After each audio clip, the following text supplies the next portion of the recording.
Hey, Cubs, and we are going to start our reading today of the Phantom Tollbooth. Now, yesterday I asked you if you thought Short Shrift was a good name for the character, and pretty much everybody agreed that it was because he sure didn't give a lot of thought to Milo. Oh, excuse me, I just started having hiccups.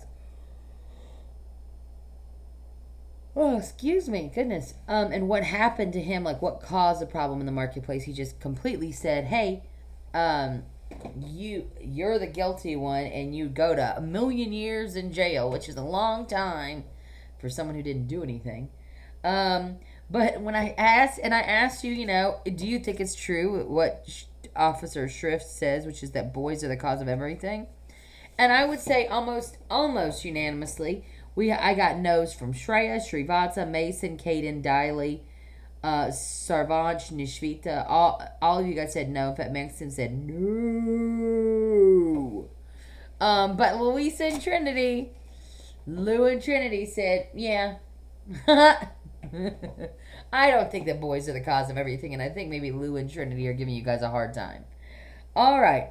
So we are going to start by continuing. Miss Kinover's going to take a drink of water, though. With our chapter. And I want you to take a moment while Miss Candleberry is taking a sip of water to try to remind yourself. I'm going to try to put something here to maybe hold the place. Remind yourself what we learned, what happened in this chapter so far. So take a quick moment while Miss Candleberry takes a drink of water. All right. So hopefully what you said was that after the spelling bee and the humbug made that mess, the spelling bee flew away, and then the humbug kind of made it seem like Milo did it. And so Officer Shrift decided that Milo should spend 1,000,000 years in jail, and they are now going down, down, down, because he's also the jailer. He's the judge and the jailer. And he says the only person here is going to be that witch. She's been here a long time. So we're going to see about what happens as Mila goes down to jail for 1,000,000 years. In a few more minutes, they had gone through 3 other doors, across a narrow footbridge, down 2 more corridors and another stairway, and stood finally in front of the small cell door. "This is it," said the policeman. "All the comforts of home."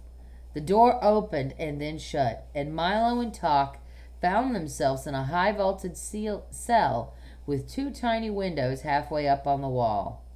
"See you in 6,000,000 years." Oh, Miss Kilmer forgot it's 6. No, it's just not 1.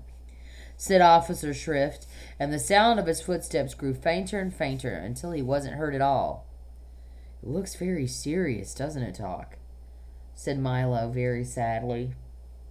"It certainly does," the dog replied, sniffing around to see what their new quarters were like. "I don't know what we're going to do for all that time. We don't even have a checker set or a box of crayons." "Don't worry," growled Tock, raising one paw assuringly. "Something will turn up. Here, wind me, will you please? I'm beginning to run down." "You know something, Tock?" he said as he wound up the dog. "You can get in a lot of trouble mixing up words or just not knowing how to spell them. If we ever get out of here, I'm going to make sure I learn all about them." "Very commendable ambition, young man." I want us to stop and think about what commendable means. Very commendable ambition. So ambition, so you know, is something that you make a plan for, right? It's kind of, or like a desire that you have that goes beyond what you normally might have. So if it's commendable, remember, able means can be done. So if it means it can be commended, and he's talking about going back to make sure he learns all of them, it must be something good, right? He must be like, that's a very good thing to do, right? Because he's saying he's going to learn all these words and learn all about words. So whoever this is saying that's a good plan to have. All right, let's keep going. "A very commendable ambition, young man," said a small voice from across the cell. Milo looked up, very surprised, and noticed for the first time in the half light of the room a pleasant-looking old lady quietly knitting and rocking. "Hello," he said. "How do you do?" she replied. "You better be careful," Milo advised. "I understand there's a witch here in here somewhere. Somewhere in here." "I am she," the old lady answered casually and pulled her shawl a little closer around her shoulders. Milo jumped back in fright and quickly grabbed Tock to make sure his alarm didn't go off, for he knew how much witches hated loud noise. "Huh, don't be frightened," she laughed. "I'm not a witch. I'm a witch." And I want us to look real careful. So she's not a witch like Boo. She's a witch like this. And this kind of witch means which way, like choosing between one or the other, right? So let's see what that means. "Oh," said Milo, because he couldn't think of anything else to say. "I'm faintly macabre." I want you to look at what macabre means. I'll tell you, faintly means just a little bit. So this word macabre, later you're going to look that up. It's part of the question I asked. But macabre. "I'm faintly macabre, the not-so-wicked witch," she continued, "and I'm certainly not going to harm you." "What's a witch?" asked Milo, releasing Tock and stepping a little closer. "Well," said the old lady, just as a rat scurried across her foot. "Eek! I am the king's great aunt. For years and years I was in charge of choosing which words were to be used for all occasions, which ones to say and which ones not to say, which ones to write and which ones not to write. As you can imagine, with all the thousands to choose from, it was a most important and responsible job.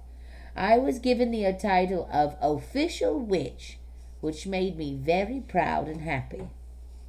At first, I did my best to make sure that only the most proper and fitting words were used.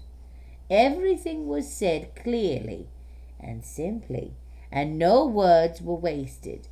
I had signs posted all over the palace and the marketplace which said, "Brevity is the soul of wit." So brevity means to be brief or short, and it says it's the soul of wit, and the wit is like a kind of clever intelligence. So she's basically saying that to speak quick, like short, kind of like what we learned earlier, right, from Tock, like the less being brief usually is a sign of being intelligent. Not always, but it can be. That's what that means. It's the soul of intelligence. I mean, it's the heart of being clever and intelligent. All right, let's keep going now that we understand that. But power corrupts, and I soon grew miserly and chose fewer and fewer words, trying to keep as many as possible for myself. I had new signs posted which said, "An ill-chosen word is a fool's messenger." So, like, if you choose the wrong word, then you are a fool. Like, it makes you look like a fool. Soon sales began to fall flat in the market. The people were afraid to buy as many words as before, and hard times came to the kingdom. But still I grew more and more miserly. Soon there were so few words chosen that hardly anything could be said, and even casual conversation became difficult. Again, I had new signs posted which said, "Speak fitly or be silent wisely." So in other words, speak well or don't talk, right? And finally, I had replaced I'm going to go back because I missaid that. And finally, I had even these replaced by ones which simply read simply, Silence is golden. All talk stopped. No words were sold. The marketplace closed down, and the people grew poor and disconsolate. When the king saw what had happened, he became furious and had me cast into this dungeon, where you see me now, an older and wiser woman. That was all many years ago, she continued, but they never appointed a new witch, and that explains why today people use as many words as they can and think themselves very wise for doing so. For always remember that while it is wrong to use too few, it is far worse to use too many. Well, you could pause and you could think about that. When she had finished, she sighed deeply, patted Milo gently on the shoulder, and began knitting once again. "And have you been down here ever since then?" asked Milo sympathetically. "Yes," she said sadly. "Most people have forgotten me entirely, or remember me wrongly as a witch, not a witch. But it matters not, she went on unhappily, for they are equally frightened of both. "I don't think you're frightening," said Milo, and Tock wagged his tail in agreement. "Thank you very much," said Faintly Macabre. "You may call me Aunt Faintly. Here, have a punctuation mark." She held out a box of sugar-coated question marks, periods, commas, and exclamation points. "That's all I get to eat now." "Well, when I get out of here, I'm going to help you," Milo declared forcefully. Oop, I didn't read that right. I got to go back and read it better. "Well, when I get out of here, I'm going to help you," Milo declared forcefully. "That's very nice of you," she replied. "But the only thing that can help me is the return of rhyme and reason." "The return of what?" asked Milo. "Rhyme and reason," she repeated. "But that's another long story, and you may not want to hear it." "We would like to, very much," barked Tock. "We really would," agreed Milo, and as the witch rocked slowly back and forth, she told them this story. And when we read tomorrow, we will read Faintly Macabre's story. Now, in the comments, I want you to first of all look up this word macabre. What does it mean? All right? So one thing you should do is look up the word macabre. Here's how to spell it.